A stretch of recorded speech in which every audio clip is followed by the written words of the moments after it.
Hey, I'm Adam. And I'm Brian. Of Everyone Has a Podcast, and you're listening to Pop Goes Your World. If you haven't already, subscribe on iTunes. And while you're there, please leave us a rating and review. And now it's time for our feature presentation.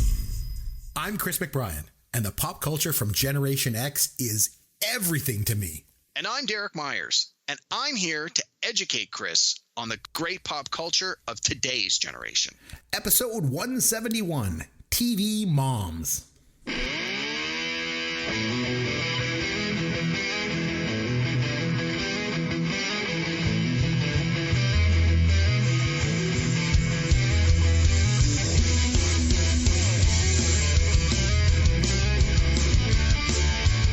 Hey, I'm Chris McBrien along with Derek Myers, and this is Pop Goes Your World, the pop culture podcast for the generations. Derek, how are you, my friend? Very well, Chris. How are you doing this week? I'm doing well. What's new in pop culture in your world? So I had a chance to no surprise, I had a chance to watch a documentary this week. Oh, you did? I did. 40 days and 40 nights, he watches documentaries. He likes to learn about the world. It's Derek's Documentaries. Derek's Documentaries. What was your documentary this week? All right. So let me just preface this a little bit. Sure. So part of the reason I like documentaries so much is I like, as the song says, I like to learn about things. I like documentaries that are on topics that maybe I don't know a lot about, but I find interesting, or a topic that I think I maybe know a little bit about, but would like to learn more about, or a topic that maybe I think I'm an expert on, but someone does a documentary and presents a different point of view. You like to learn about the world. Sake. Absolutely. Yeah. And from time to time, I'm going to watch a documentary on something that I know very little about or nothing about. And then, you know, in the 90 minutes of the documentary, I get the crash course. Obviously, this is not going to make me an expert in this topic. This is going to give me the bullet points. This is the Coles Notes, the Cliff's Notes version of whatever this particular topic happens to be. And for me, it's like it's an introduction, right? If it's something I don't know anything about or something I'm not an expert on, it's an opportunity for me to broaden my horizons and start to learn more about it. And the challenge is that sometimes there's a topic or topics that maybe you probably should know more about, or in my case, a topic that maybe I should know more about. And then seeing a documentary on the topic, I'm like, oh, like, you know, it sort of opens your eyes a little bit more. And that's what happened this week. And then I took a lot of crap from my wife about it after, and I'll tell you about that in a minute. So the documentary is called This Changes Everything. Okay. So this week was International Women's Day, fell during the course between our last episode and this episode. Mm-hmm. And all day on HBO and Crave here in Canada, they showed a whole bunch of films that featured female performers, female directors, female writers, and there was a number of documentaries about the women's role in the media, in Hollywood, behind the scenes, in front of the camera, as performers, and all the rest of that. And this is one of these documentaries. And unfortunately, this is the other one I happened to catch. It's called This Changes Everything. It was from 2018. And I'll just read you the little blurb here in the IMDb. It says it's an investigative look and analysis of gender disparity in Hollywood, featuring accounts from well-known actors, executives, and artists in the industry. Again, this is a topic that I don't necessarily know a ton about, but I probably should. And I thought this documentary did a very good job of hitting those Coles Notes. Like, it hit the bullet points, and it really opened my eyes to a lot of the things that I sort of was pretty aware of or suspected was going on. But to see like firsthand examples and to have a lot of data be thrown at you, like anything else, people can have their opinion, but when it's backed up by data and numbers, that always seems to give it more credibility. So I watched this documentary and it blew me away. Just some of the things that were there were way worse than I would have ever expected. And perhaps as a white man who has grown up with a tremendous amount of privilege, it's unfortunate that I wasn't aware of some of these problems and issues. I'd like to think that I haven't been the cause of any of these problems or issues, but you know, who knows? But in any case, so I'm telling my wife about this after I watched it, and she's like giving me crap. Like, yeah, I know this. Yeah, you sound like an idiot telling me about this. And it's like, I'm trying to share with her that I found this topic interesting, and I'm learning about it, and it's made me want to look up and learn more about it beyond what this documentary. And again, I understand totally where she's coming from. She's like, yeah, as a guy, you're not aware of this. As a woman, she's saying like, I'm already aware of this. You don't have to tell me about it. And so I found myself in this weird spot where it was like, how do I express my enthusiasm and my enjoyment of this documentary, and that I'm now trying to learn more about it, but not come off sounding like an idiot? And unfortunately, I haven't been able to figure that out. I just keep sound like I'm coming off like an idiot. So for all the guys out there, if you want to watch this documentary, I recommend it. I mean, I recommend it to everybody, but according to my wife, she's like, I don't think that necessarily women are going to get a lot more out of this that they don't already know. They're going to watch it and sort of keep nodding and going, yeah, for sure. Of course that's happening. Yeah, And even as a guy, I'm sort of watching it going, yeah, this doesn't necessarily surprise me, especially because they went back to like, I think the mid 40s for some of their data. And like, it's staggering. But in any case, I thought it was fascinating. It was both eye-opening and incredibly sad that so many women have had to put up with so much crap from so many guys who don't want to give up power and don't want to allow change. But the one thing that it does, start to show is that progress is happening. It's certainly not happening as fast or as quickly as it probably should, or as broad-reaching as it should, but change is happening. So, guys, take a look, watch the doc, and do your part and help out wherever you can. Yeah, sounds good.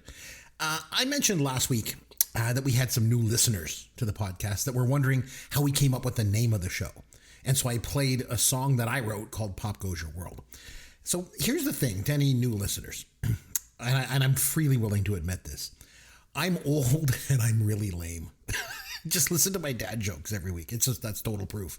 But the thing is, like, I try to be really, cool and hip to the younger generation. It's becoming clear to me, though, that I'm just the lame old guy that yells at kids to get off my lawn and hates all new stuff. So that's pretty clear. I don't think I'm convincing anyone that I'm young and hip. Do you think that's a fair assumption to make, Derek? Like I just said with my documentary, yeah, we should already know this about you. So, yeah. So I think it's maybe best if I just embrace my strengths, and realize that I love Gen X pop culture and everything new is just crappy. So I thought, what better way to let people know how much I love Gen X pop culture than through the gift of song? Oh boy, here we go. So I'd like to debut for you right now, right here on the show, my new song all about how Gen X is the best. And by the way, Derek, you had mentioned that some of my previous songs that I've written have a bit of a reggae feel. I was just about to ask you that. I'm like, Chris, Does this have a reggae influence like so many of your other songs? So I decided to go a different way. So I broke out my Les Paul and I cranked up the distortion. And I decided to rock out with my new song. No drums, nothing. It's just me and the Les Paul rocking out. And my new song is appropriately titled Gen X is the Best. Here it is.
Gen X is the best. What do you think? I think that's my favorite of all the songs you've ever done on this show. Really? Even if I don't necessarily agree with the lyrics. Right. I think that's the best one you've done so far. I might have sped it up just a little bit. I think if it was a little quicker, be perfect. It's Probably like, need the drums in there, and I need a band. Not even. I mean, I give it an A-, but I think if it was just sped up a little bit, it would go from an A- to an A. Oh, I'll just maybe have to work on the beats per minute on that one. But I'm glad you like it. I knew you wouldn't agree with the lyrics because you like new stuff. I just like all the old stuff. So hey, I'm not saying I don't like the old stuff. I'm just saying I don't think you're giving new stuff a fair shake. And you got to be open-minded. And at the beginning of the song, once you started singing the lyrics, I don't know if you could hear my eyes rolling, but I was doing it pretty hard into the mic. Oh, okay. That's what it was. It was in time to the music, so it just it worked so well. I think I'm coming to peace with the fact that I'm a lame old dad who just hates the new generation, and I tell lame dad jokes. So in that note, here goes. Here's your dad joke of the week. Now, I figured since we're doing TV moms this week, I thought I should do a mom dad joke, if that makes any sense. It does. Okay. I'm kind of afraid to know where this is going, but... Okay, Derek, what did the mommy bullet say to the daddy bullet when she found out she was pregnant? Shit. No, she didn't say that. Okay. She said, we're going to have a BB.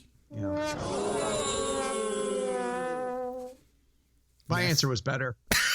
It was, I think, actually. Let's go back and do it again. A little Canadian show called Schitt's Creek. You can say Schitt's Creek, but you can't say Wow, you are really dating yourself here, bud. Schitt's Creek is awesome as What are you talking about? Have you not seen Ryan Reynolds' film career? Apparently my son has no soul. You're not recording this, are you? No, never. Like, that's criminal. I know. We basically have the same bone structure. From the waist up, I presume. Most people won't question it. It's all ball bearings now. I just like to point out that we're about 12 minutes into the podcast and we've said shit about 12 times. So we're averaging about one shit a minute. Just all right. So you know. Okay. So being the Gen Xer that I am, as you could tell by my song, I think myself and a lot of my generational cohorts grew up in front of a TV set, and rightly or wrongly, this is where we learned a lot about life, right? So I think it's where a lot of us look to for role models or for our views about the world. And it kind of defined how we saw other people and especially how different families behaved. And as a result, a lot of Gen Xers formed an opinion about what makes a quote unquote normal family, based on television. And along the way, we all got acquainted with more than a few TV moms. And so this week, we'd like to do our top 5 list of our favorite TV moms of all time. Derek, this was actually your idea for this topic this week. So maybe you can explain, first of all, why you felt this would be a good idea for us to talk about here. Well, really, it echoes what you just said. We have all grown up with TV, and predominantly with sitcoms, you have the family dynamic where it's fat husband, skinny wife, a couple of kids, and hilarity ensues and you get your life lessons. And that formula continues to work and has continued to work through the decades, through the generations. You can see examples of this in the 50s, 60s, 70s, 80s, 90s, right up to today. This formula still works. And I'll bet if you went through and examined a lot of the sitcoms of the day and you sort of looked at the topics that they talk about, there's probably a lot of the same issues that have been readdressed show to show, decade to decade, and it's just now got a more modern spin based on how society has changed over time. Obviously, there are going to be topics that you would deal with in shows that are on today that just wouldn't have been applicable, say, in the 60s or 70s. And likewise, I'm sure there were issues in the 60s and 70s that today would be laughable. There would be no reason to have shows based on it. But the mother characters was always an important role when the mother was present, because there's an incredible amount of shows where there's a lot of dads and there's a lot of male role models, and the mom is sort of either not present, like say something like Full House, where you've basically got 3 dads and no mom, or you have shows where the mother is named or is labeled or is around, but doesn't really have a significant role. And that again, it sort of is a different type of dynamic. So in the ones where you actually have the quote unquote nuclear family with the mom, the dad, and the kids, The mom often brought a very interesting perspective to it, and that perspective has certainly changed over time as the gender roles have changed, as women's roles in the home and in the workforce and in society in general have changed. And so I thought this would be an interesting topic to look at, because I suspect your list is going to be predominantly 60s, 70s, 80s. And I knew my list was probably going to be mostly, maybe some 80s, 90s, and 2000s. So I figured between us, we would probably cover a pretty wide stretch of television era and be able to go back and forth and talk about what we thought was good, what we thought was bad, why these TV moms are important.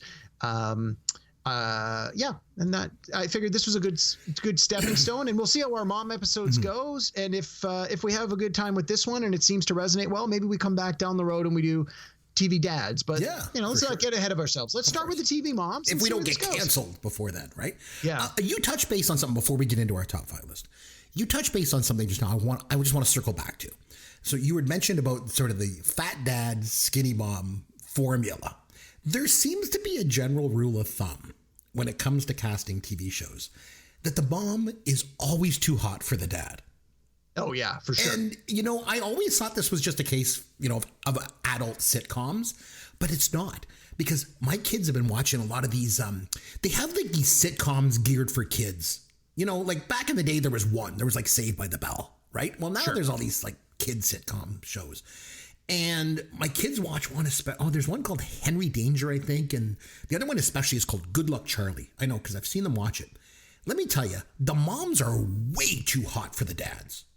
Like, there's no way these schlubs would ever land a woman that good looking, or with that, just got it together that much. But anyway.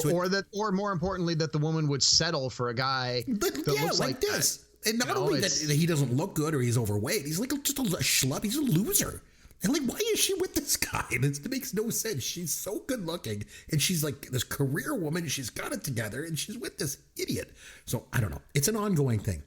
But I have another thing. So we obviously do top 5 lists every third show, in between our movie reviews. We try, yeah. Yep. So I have a question for you. When you're constructing your lists for top 5s, do you do it piecemeal, or do you try to keep in mind sort of the bigger picture of what your overall list will look like, sort of as a whole? What do you mean piecemeal? Like do you just do you just go and say, okay, this is who I think is number 1, this is who I think is number 2, number 3, number 4, number 5, and walk away? Or do you try to put together the whole list so that the list kind of reflects, maybe something, or has a certain feel to it overall as a bigger picture? Okay, I see where you're going with this. You know what I mean? So I do. Yeah. So 9 times out of 10, what I do is once we land on a topic, I immediately just start to write down names. So like, I'll use the TV moms, for example. I immediately pulled out a sheet of paper and wrote down 10 or 12 TV moms just off the top of my head. Whether I thought they were going to be on my list or not, just started writing them down. Then I sort of looked at the list, and there was 2 or 3 that I thought these are going to make the list. Like, these are strong choices. And then I usually go to the internet and I say, like, who are some popular TV moms? And then I found a list of like the 200 most popular TV moms ever. And I start scrolling through a list, because there's always 1 or 2 that you're like, oh yeah, of course, how could I forget that person? And then again, I make the list. Usually for a top 5 list, I usually end up with a list of about 20. And then from that, I whittle it down to my top 5, 6, 7. And then from there, I rank it. And usually I keep adjusting the order until we're pretty much ready to go. In fact, I have 6 on my list as we speak. And I think I'm just going to make number 6 a quick honorable mention. But I may want to put 6 into the number 5 slot. I still haven't decided. Well, the reason I bring it up is I usually put together my lists piecemeal. Like, it's very unsystematic. I just go through one at a time. I figure out who I think is number 1, number 2, and then, we obviously run them backwards, to leave the best for last. But I've never really looked at my lists as a bigger picture. But this week, once I constructed my list and I sat back and I actually looked at it, I was kind of pleased to see that 3 of my top 5 moms were women of color, because I don't think these moms get enough representation in pop culture, especially Gen X. But they probably represent the best of what a great mom should be, and I think we're going to get into that more as we go into my list. So anyway, yeah, I agree. The reason I was asking. So, okay, number 5, TV mom of all time for you personally, Derek, who do you got? Okay, I'll give you my honorable mention. Okay, yes, please. And I'm gonna kick the beehive here right out of the gate with my honorable mention is Cersei Lannister from Game of Thrones. Now, I'm not saying she's the best mom, and I'm not saying she's my favorite mom, but you got to think of all the things she did motivated by the fact that she wanted to be the best possible mother to her children. Now, certainly she is the villain of the Game of Thrones. Mm-hmm. But think about it from her, the villain never sees himself as the villain. And so I really struggled to not put her in my top 5. So that's my honorable mention is Lena Headey, who plays Cersei Lannister from Game of Thrones. Honorable mention. Interesting. You got any honorable mentions before I jump into the list? No, I don't think so. No. Okay. I'm pretty happy with my list.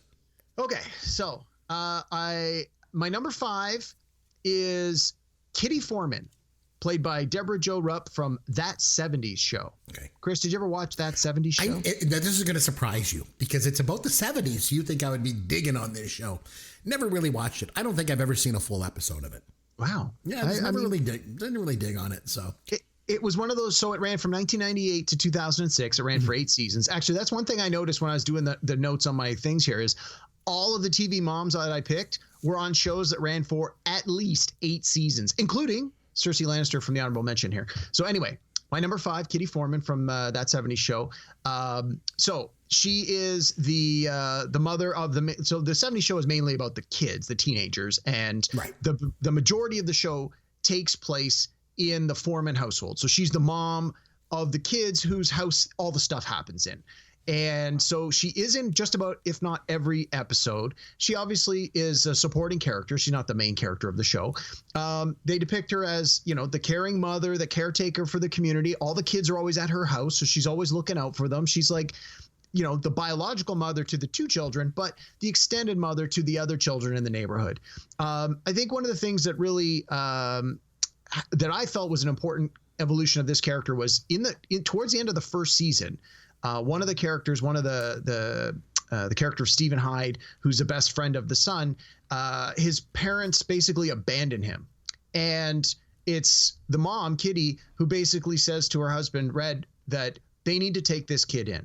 Even though they already have 2 kids of their own, and even though maybe money's a little tight, she recognizes that this teenage boy needs parents in his life. And she makes the point of saying, we have to take him in. We are going to bring this kid into our life. I mean, it's not a quote unquote official adoption. And I mean, the kid's probably 15 or 16 years old at the time. So it's not like they got to wipe his butt or anything. But again, I thought that was an important distinction, that the decision to do this was one that the mom had made. Now, she's also, again, the show was on TV in the late 90s and early 2000s, but it's supposed to take place in the 70s. So in the 70s, the mom is she's a nurse. Her profession is a nurse. But we also see that she smokes and she's got a bit of a drinking problem, which, again, sort of an interesting juxtaposition of the show, where they did a lot of stuff that we know is bad now, but in the time would have been totally acceptable, as we talk about in a lot of our movie reviews with the smoking and the drinking and stuff like that. But yeah, it's I found that her character is, in my mind, a great TV mom. She being the nurse and the caregiver professionally, as well as being the mom and the pseudo mom for the kids in the neighborhood. Whenever they have problems, she's there. And it's like, she's not just a pushover that they can, run stuff past. Like, she's often plays the character as sort of like a dim-witted airhead, but it's clear that she's not. And in the situations where push comes to shove, like, she puts her foot down and they listen. And no, I thought she was a good example of the kind of mom that I had, that my friends had, growing up. So that's my number 5 pick, Kitty Foreman from That 70s Show. Before I get into my list, I should mention something. So a little while ago, my wife, out of the blue, says to me, I should come on your podcast. And I'm like, oh, okay. She's never shown any interest. She's never listened to a single episode of this podcast. I'm glad that's good for you. Sometimes hearing all my terrible singing. But so out of the blue, she's like, I should come on your show. I'm like, oh, well, you don't even really like movies. Every time we put a movie, I fall asleep. Like, I mean, what would you want to talk about? And she's like, well, give me an example of a topic. And I said, well, I don't know. Maybe we would do like movie musicals, which is a topic we have not done on the podcast, by the way. And I said, well, maybe we would do movie musicals. What would you say would be your top movie musical of all time, honey? And she's like, Dirty Dancing. And I said, that's not a musical. This is why you're not coming on the podcast. Okay. And then it kind of died with that. It kind of went away. And then this week, just tonight, before I was coming into the studio, she's like, well, what are you doing your podcast on tonight? Say hi to Derek for me. She likes you, Derek. And she's like, say hi to Derek. What are you doing your show on? And I said, we're doing it on TV Mom. She's like, oh my God, why wouldn't you have me on? I'm a mom. You should have me on to do this. I'm like, you show no interest in this podcast whatsoever. So I don't know. I guess we shouldn't tell her that we've had your wife on before. She'll kill me. So anyway, my number 5.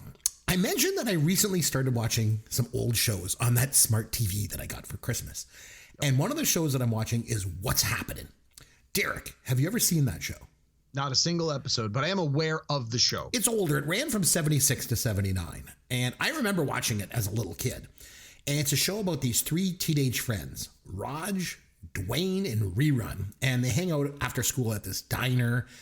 And they get into all these situations. And it's really just about having friends, at that age. But there's also a part of the show that happens at home. And Raj has a sister, Dee. She's this sarcastic kid. She's a pain in the butt. And then there's Mama Thomas, played by Mabel King, the one and only Mabel King.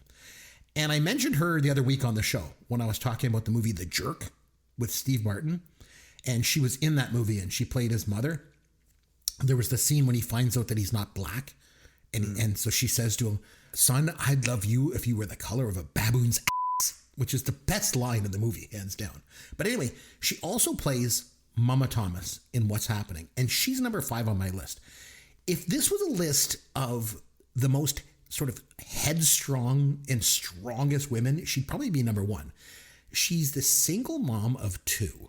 She has to work mostly nights as well as being away days. She's got like 2 jobs. And she's got this precocious and really difficult daughter. She's raising this teenage son who gets into all kinds of trouble. And as a result, she has to be tough as nails, just in order to keep it all together. And she basically, the way it struck me was she lives this life that seems to be pretty much devoid of any fun or any relaxation or any enjoyment almost every minute of every day. But she does it for one reason and one reason only, because she wants to give her kids a better life than what she's had. And for a show from the 70s or even today, I think it's a powerful message and one that hasn't always been depicted on TV. And like you just mentioned, I too came from a family that was middle class, no real worries about money. There were no issues with crime or poverty. So it was powerful for me to watch this as a kid. And it's something that's always kind of stuck with me over the years.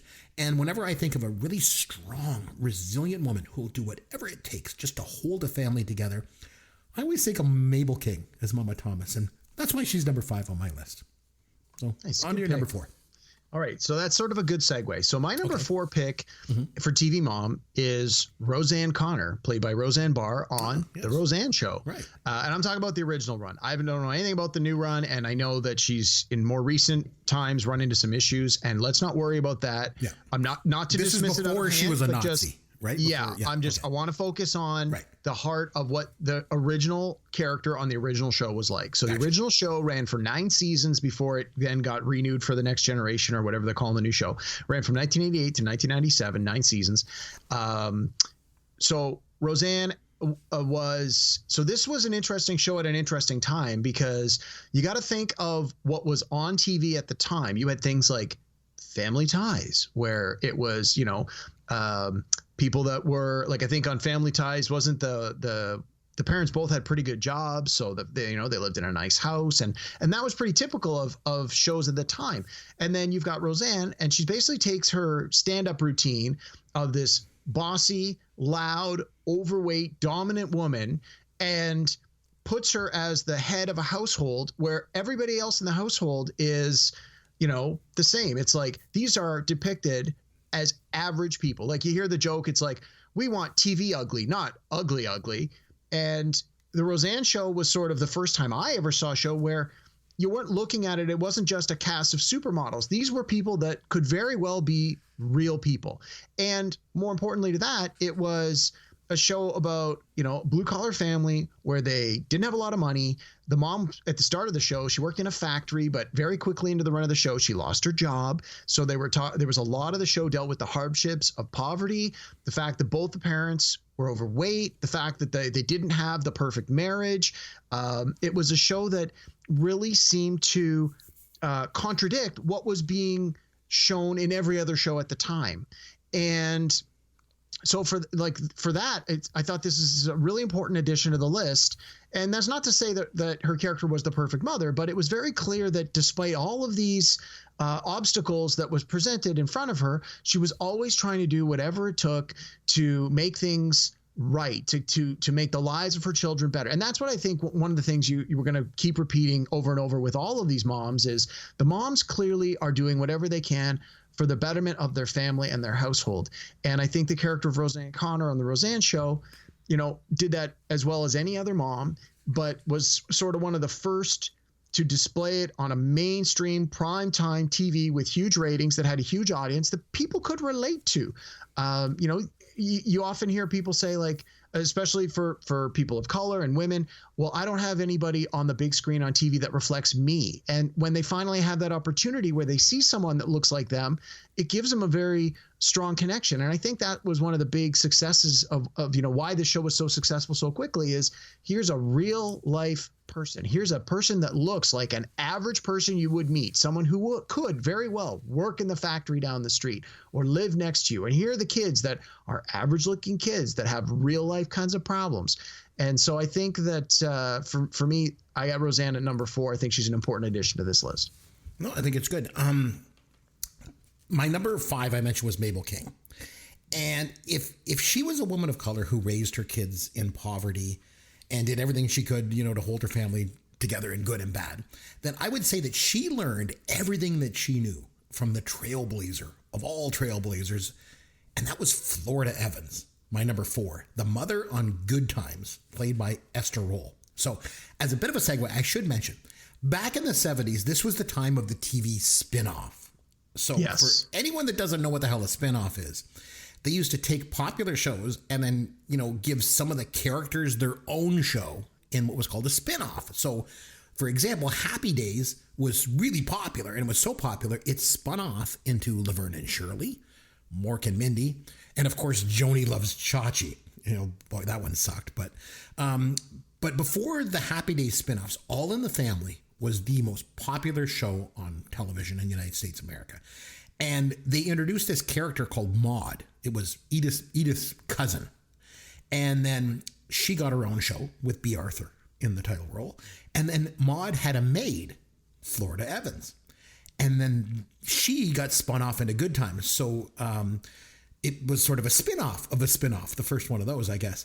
Now, when they spun off Good Times, they tinkered with the details a bit because in Maude, Florida's husband was named Henry, and he was a firefighter in New York. And they changed his name to James. They moved the family to Chicago for Good Times. But anyway, the show is all about the struggles of raising, this black family in the 70s, dealing with issues like poverty and injustice and systemic racism. And at the center of all this social commentary that the show was trying to, put out there was this mom trying to hold her family together. And at one point, I think it was in season 3, it was early in the run, they killed off James. So then she's left to raise this family alone. And as I mentioned before, as a kid in the 70s, I was watching this show from my small town in Ontario, Canada.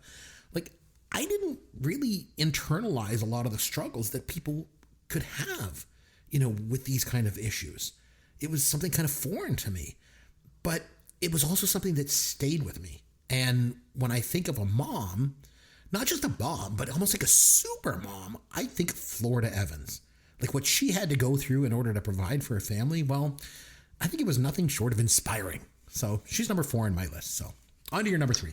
Yeah, it's not a show that I really ever watched. It was a little before my time, but from what I know of it, I think that's a pretty good pick. And you mentioned Maude. I actually was considering putting her on the list too. But again, I've only seen a couple episodes of the show, but the ones I have seen, she's certainly a strong female character and could certainly have made the list. But the challenge I had with this list was I didn't really want to put any TV moms on here from shows that I wasn't intimately familiar with, that I didn't watch all, if not every episode, most episodes. I want to be able to speak knowledgeably about it, which unfortunately I think did limit my options, especially with some of those older shows. But I knew you'd have that part covered. So, and that's the thing that we do every week, like when we do these lists, like it's like what we bring to it, they're our personal lists, right? So yeah, for sure. People just hopefully relate to them. So, okay, number 3, TV mom, who do you got? Number 3, my number 3 pick is Claire Huxtable, played by Felicia Rashad from The Cosby Show. Well, before you go any further, I should mention my number 3 is Claire Huxtable from The Cosby Show as well. So we can do this one together. Number 3. Okay, good call. So Claire Huxtable. So The Cosby Show ran for 8 seasons from 1984 to 1992, and this was the first time that I think America, a lot of people, myself included, because I would have only been 10 years old when this first started on the air, this was the first time we really saw a black family of professionals. The dad was a doctor, the mom was a lawyer, and they lived in a beautiful big house that had all this fantastic art, and like they were clearly well off. They were, they weren't like the family in the shows that you just talked about, where it's the ones that I just living mentioned in the ghetto and they're struggling to make ends meet. Like these parents are doing pretty well for themselves. They are professionals. They are taken seriously, even though it's a comedy show. It was an interesting depiction to say, here are people of color that are the stars of this show, and they are doing just fine in the money department. Like this is not something that we had really ever seen before. And obviously, at the time, Bill Cosby being who he was, had the juice to put this kind of a thing on the air. And there's all sorts of other stuff that goes with that, including what Cosby became down the road. And again, not to dismiss it out of hand, but we're focusing on the moms today. But you have Felicia Rashad, who is a powerful actress who was able to bring so much to this role. When the show first launched, they had 4 children, and then in the second season, they let you know, there was a 5th child who was away at college. Yeah, so, they all of a sudden suddenly introduced Sandra. Yeah, there's a 5 kid. Yeah. Oh yeah, she's there. Oh, the other thing I should mention about Sandra, by the way, she was only about 2 or 3 years younger than Felicia Rashad. Yeah, no kidding. But anyway. So you have this show where it's a mother of 5, and yet is still a successful professional, yet she's still able to do all the things that you would expect a mom to do in real life and on TV, which includes running the household and parenting the children and providing. I mean, you got to think the lawyer and the doctor are making pretty good money, so both are providing amply for this family, but still doing all the quote-unquote mom stuff. They didn't have a maid, which you would think, they're rich, let's get them a maid. And it's like, or even a nanny? Nothing. Yeah. That was one of the things that, again, the show never leaned on that crutch. It was, despite the fact that these parents are professionals and have very demanding jobs, they always made time for the children, and they were always there. And you see them having meals together. You see them preparing meals. And so this was an eye-opening experience for me as a 10-year-old white kid who had only ever seen, rich white people on TV. Here's a very affluent family of color. And I got to think that for a lot of people, they're looking at this show in the 80s and going, this is the first time I'm seeing people like me on the screen portrayed in this very positive way. And so it's a very powerful show, and it broke a lot of barriers. And here's this mother who is every bit as strong and powerful as every other mother on every other show, if not more so, because she's got this fantastic job and this huge family and has still been managed to keep it all together. I think I'm glad that you mentioned, like she doesn't have a maid or anything like that. Because the thing is, she not only built this amazing career for herself, man, she ran one strict household. Absolutely. She was the epitome of a mother that ran a tight ship. And she was strong, like she was loving, she's beautiful and strict. But the thing was, she wasn't just strict with her kids. She was strict with her husband too. Remember, he would always try to eat the hoagies, and she would always keep it like, you're not eating that sort of thing. It was clear that she ran that family. She wore the pants in the family. She was in charge. Yeah, there was no doubt about it. And the way she would put Elvin in his place whenever he'd spew some misogynistic crap, like, you do not mess with Claire Huxtable, baby. But the thing is, like, she knew where she came from, and she knew where she wanted her family to go, and she always made sure the ship was pointed in the right direction. So I don't know. I thought she was just great. She was just an iconic 80s TV mom. For all the right reasons. I agree with everything you just said. So, yeah. Right. Number 2, who do you got?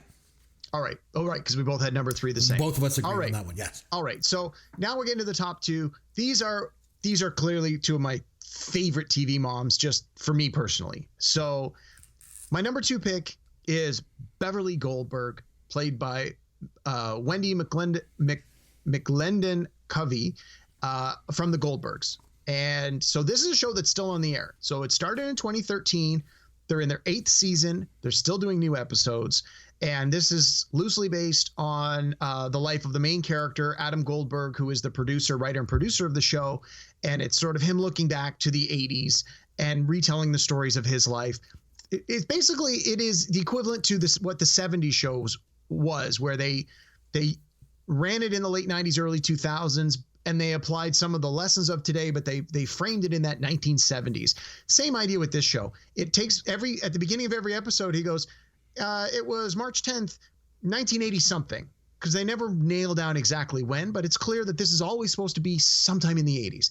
And so they have a lot of fun with the show, leaning on a lot of the 80s tropes, things like the music and the fashion choices and the cars, and some of the pop culture stuff. But the mom still holds up, even though she's in this 80s show. She's a good mom for all the right reasons. They call her a smother because she's always smothering the children. Like, she's the typical helicopter parent. She can't help but be in the way of the children, but in the best possible way, because she's always got the best intention. I pulled a line from one of the fan sites that described her. It says she's an overbearing, hyper emotional shopaholic with no sense of boundaries and a big mouth that she's not afraid to use. And this to me reminded me a lot of my mother as well, in that, push comes to shove. If yelling is required, yelling's going to happen. If bad words are required, bad words are going to happen. And that's one of the sort of the shticks with Beverly Goldberg on the show, is in every single episode, there's at least one time where she uses a swear and it's bleeped, and it adds so much humor to the character. It's clear that, like we've said with so many of these other TV moms, she runs the house and she always wants to have the best interest of the kids at heart. But the humor arises from the fact that because she has no boundaries, she's going over the top in every episode to try and do what she thinks is best for one or more of the children, to hilarious effect. But by the end of almost every episode, you realize that although the kids initially are resistant and they want nothing to do with mom and they want nothing to do with mom's help, in most episodes, they end up needing mom's help in some way to accomplish whatever it is they're trying to do in that particular episode. And it just reinforces that even a mother that's overbearing still loves the kids and still is trying to do the best, and always has what's best at heart for the children and the family. And this is one of the only examples. I think this of the mothers on my list so far, this is the only example of a mother so far that is just a quote unquote housewife. She's a full-time stay-at-home mom that's there to raise the kids, which again is a reflection of what you would see in the 1980s. And again, because it leans on the writer's real life, this is how his real life mother was. But it's I think it's important to show that, just because you're a stay-at-home mom doesn't mean you're not doing a full-time job, and it doesn't mean that you're any less of a mother to the children. So my number 2 pick, Beverly Goldberg from the Goldbergs. So I've never seen the Goldbergs, but I've heard about it, and it's a throwback show to the 80s. I've heard all about it, but I've never watched it. I should give it a try sometime.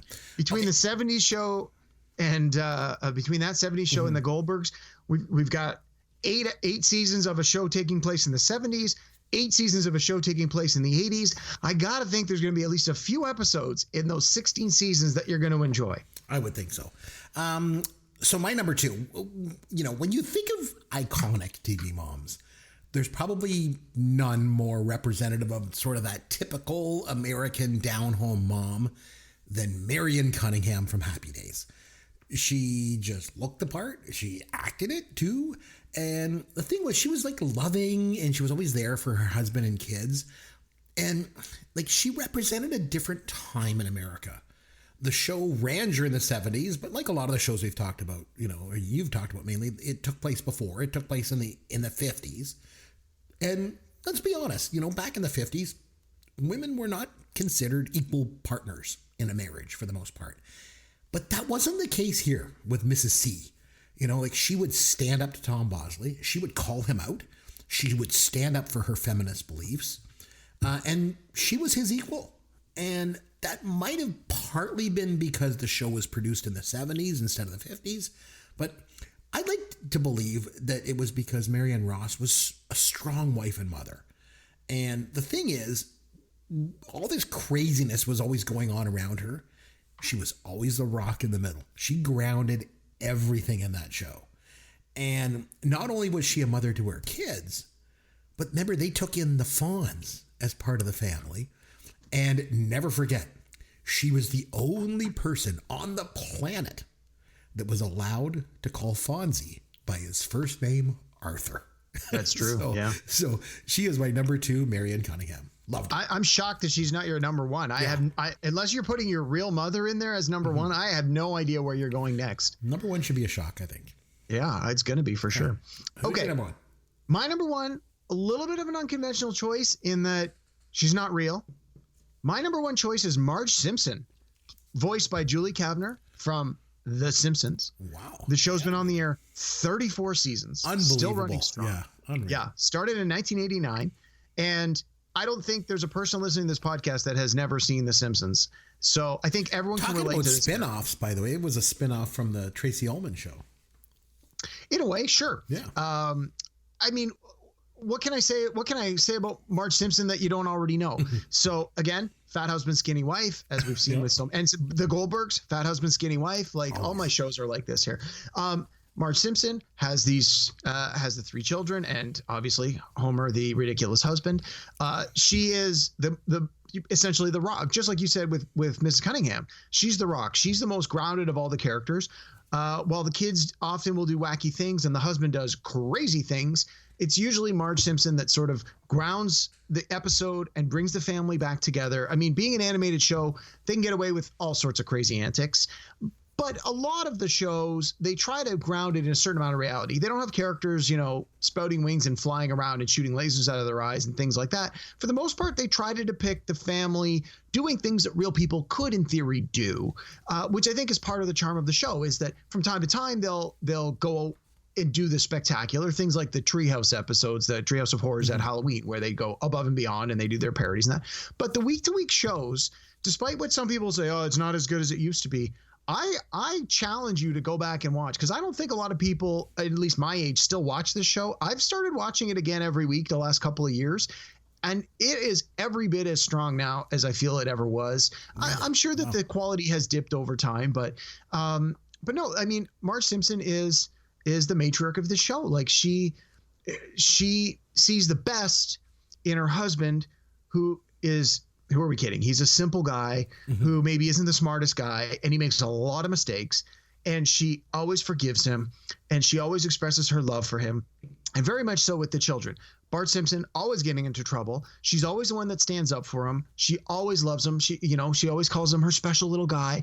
She makes sure that the family always has food on the table, that they're always, she prepares the meals. She makes sure that they get out the door to go to school on time. She makes sure they go to church every week. Like, she is the guiding force of this family.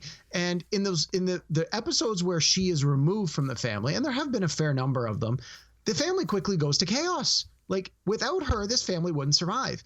And they show this probably once every couple of seasons. And they're absolutely right. She is the glue that holds this family together.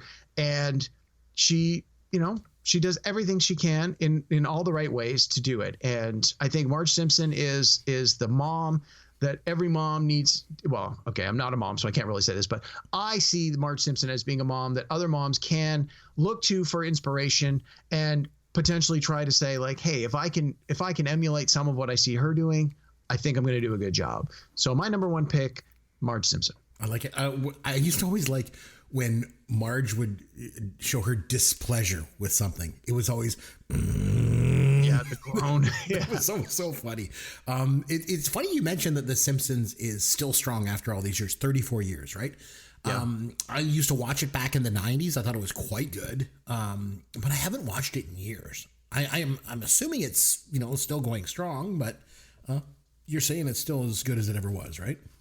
Yeah, I especially these last couple of seasons, I've really started to get back into it. Because honestly, Sunday night, you get all of the animation. Like I watched Family Guy and I watched Bob's Burgers and I used to watch American Dad. And that was where my heart was. That was where my interest was. And I wasn't watching The Simpsons. And I found the quality of those other shows, in my opinion, has dipped a little over the last couple of years. So I thought, well, you know what? I'm going to go back and give The Simpsons a try. And I don't know if it's just the absence of the show from my life, but going back to it and watching these new episodes, they're very good. They're really, really good. Like I'm really enjoying them. And so I would recommend people who maybe haven't watched newer episodes in a while, give it a try. You might be very surprised at how much you enjoy the new episodes. Well, speaking of surprise, my number one TV mom might be a little bit surprising. And you mentioned you weren't sure who it was, but I think she embodies everything that a truly great mom should be. And that's Anne Romano from One Day at a Time. So Bonnie Franklin, God, she was fantastic. And the thing was, she was more than just a mom. She was divorced. She was juggling raising 2 teenage daughters with her career. She had her own love life, her feminist convictions. And the thing is, I think a lot of people don't think of Bonnie Franklin as this gorgeous Hollywood bombshell. And that's a bit of a shame, actually. Because I mentioned, just previously that I've gone back and I've been watching a lot of these old shows on my new smart TV. And I think, as I reflect on it, I think I also tended to remember Bonnie Franklin as being very plain in her appearance. And that's just not very fair to say. I'm just being honest because that's the way I always remembered her. But let me tell you, I was wrong. Like, Bonnie Franklin was one of the most beautiful women on television. And the thing is, she was smart and she took no crap from anyone. And she was just this gorgeous woman and that was never given her due, whether it was the actress Bonnie Franklin or the character Anne Romano. At least I don't think that she was ever given her due. And if you think about it, the early seasons, they paired her up with Richard Masur. She's way out of his league, just like all these other moms, right? And when we talk about groundbreaking stuff, like there was a lot of groundbreaking going on in TV in Hollywood in the 70s, but probably none more than Anne Romano. Like, I remember it was a big deal. She used to swear on the show. She would say damn and hell. By the way, swearing in the 70s TV, much more milder than it is by today's standards, But I don't know. It always felt like she was just sort of being put upon nonstop every episode. Like, she was dealing with her boss being a jerk and this glass ceiling in her career. And then she'd come home and then Schneider would hit on her and then she'd find her teenage daughters got into trouble or something. It never ended, But, and the thing is, through everything, she struggled.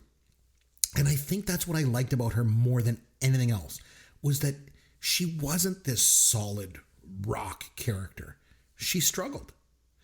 She made lots of mistakes and she questioned herself at every turn. So in a lot of ways, she was probably the most real TV mom that I remember. And I think that's the thing for me. Like Anne Romano seemed like the most real depiction of a mother that I remember ever seeing on TV. So for that reason, I think she's the best depiction of a real mom that's ever been on TV. She's my number one. Nice. Good pick. Again, a show that I'm familiar with, but never really watched. Again, a little before my time. And I'm still shocked that Mrs. Cunningham wasn't your number one, or I really thought that Carol Brady from the Brady Bunch was going to make your list. So you surprised me a little there, Chris, but in a good way. Yeah. So. Yeah. When as I reflected on it and I made the list, this is the way it made a lot of sense to shake out. But I would suggest if you get an opportunity to go back and watch One Day at a Time from the 70s, you might be a little shocked. It's quite good. There's a lot going on in that show. And man, she was wonderful. But anyway, on that note, what do you say we have some fun with Caveman? All right, my friend. I'm going to put you in the hot seat this week. We're talking about TV moms. I'm going to make this relatively easy. I usually go easy on you. You're a little bit harder on me. but it's all good. Well, I mean, if you're going to go to moms from the 70s, I'm going to miss a lot of them simply because I just don't know the shows. Nah, man, this is easy. Okay, I'm spanning the decades here. But what I'm going to do is I'm going to name the kids. Good boy. Okay. And all you got to do is name the TV mom associated with the kids. Very easy. Okay? Okay. Are you ready? I think so. All yeah, right. go ahead. Super easy. Okay. Wally and the Beaver. Wally and the Beaver. That was June Cleaver.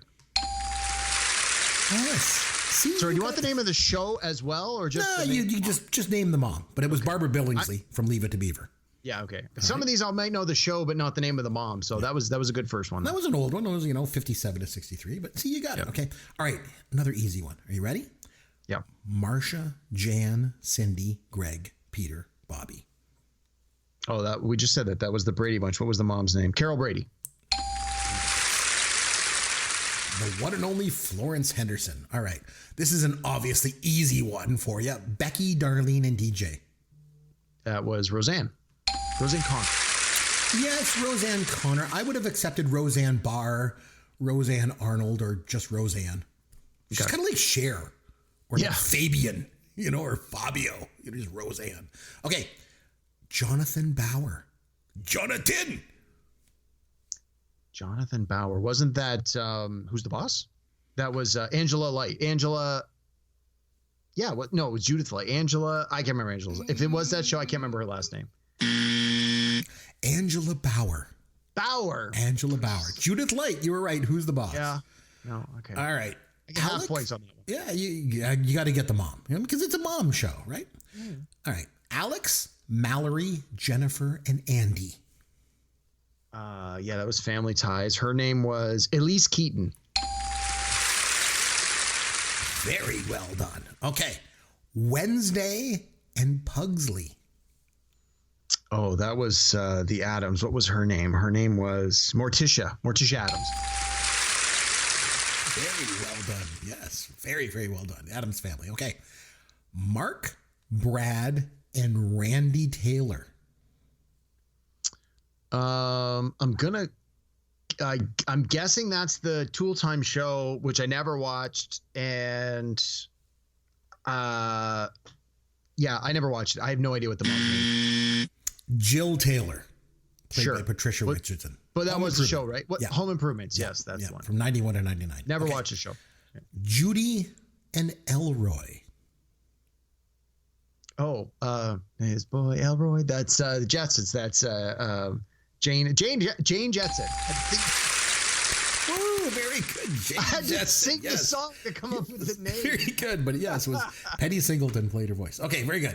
All right, Allie Barone, Michael Barone, and Jeffrey Barone. I think the Barone family was Everybody Loves Raymond, but it was. Geez, I never watched the show. I couldn't tell you what the mom's name was. Patricia Heaton played her was Deborah Barone. Sure, if you say so. All right, the last one's gonna be a tough one. Okay. You don't think the last few were tough? Well, okay. No. Well, you got Jane Jetson. You had to sing the song, but you got it. Yeah, but I knew the song. All right. Okay. Carrie Ingalls, Mary Ingalls, and Laura Ingalls. Well, I mean, Ingalls is Little House on the Prairie. Again, a show I never watched, so I have no idea what the mom's name was. It was Caroline Ingalls. Sure. Caroline Ingalls, played by Karen Grassel. Okay. Not bad. You did pretty good. Yeah, I got quite a few in there. The ones I didn't know the names of, I at least knew the show of. I don't think there was any that completely stumped me. Yeah, I don't think there was any where you're like, I don't even know what the hell that is. So that you did well. But it was because it was a mom show. Wanted to get the name of the mom, obviously, in there. Yeah, no, that's fair. That's fair. Okay, I got to come up with a movie for next week. I noticed this week that Coming to America 2 debuted on the streaming services. I didn't watch it. Had some people reach out to me. Hey, did you watch it? I'm like, no, not watching that crap. I watched it. No, I'm not. What do you think? Terrible. Oh, yeah, that's what I thought. If I'm going to invest my time, I'll just go back and watch Coming to America again. I'm not going to watch that crap. Yeah. So, but the movie got me thinking. It got me thinking about 80s movies, and specifically about Eddie Murphy. So for my movie next week, I think people think of this as a comedy, and it certainly does have its funny moments, but it plays more like a police mystery with some pretty violent scenes in it too. And that's 1984's Beverly Hills Cop. Nice. Good pick. Yes, we are going to come back and do Beverly Hills Cop, baby. It's going to be awesome. So you're obviously up for the challenge. Oh, yeah. I love this movie. I haven't seen it in a long time. Me so too. I'm actually really looking forward to going back. And this is one of those movies where I will stick to my guns, where I believe part 2 is better than part 1. But we'll talk about that more next week. We'll talk about that next week. I remember part 2 being quite good as well. But no, first one was better. But yeah, so we'll come back next week. We're going to talk about Beverly Hills Cop. Until then, this is Chris McBrien for Derek Myers saying thanks for listening to Pop Goes Your World, the pop culture podcast for the generations.